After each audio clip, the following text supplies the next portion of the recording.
હું ધોરણ 7 માં ભણું છું.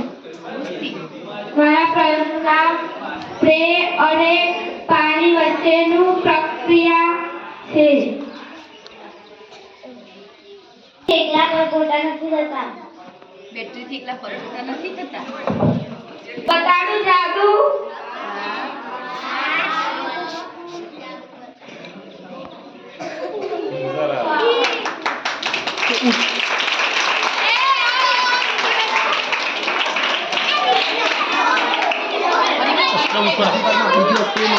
પૂછો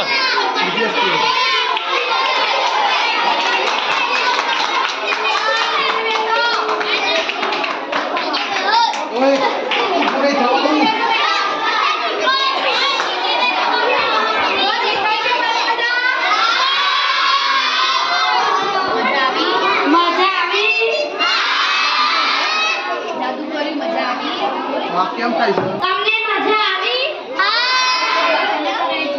આ શેના કારણે થયું? એવું બતા. હું એ બતાવીશ. તેમાં ગેસ અને રાસાયણ હોય છે. જ્યારે તે પાણીમાં જાય છે ત્યારે ગેસ બહાર નીકળી જાય છે. એટલે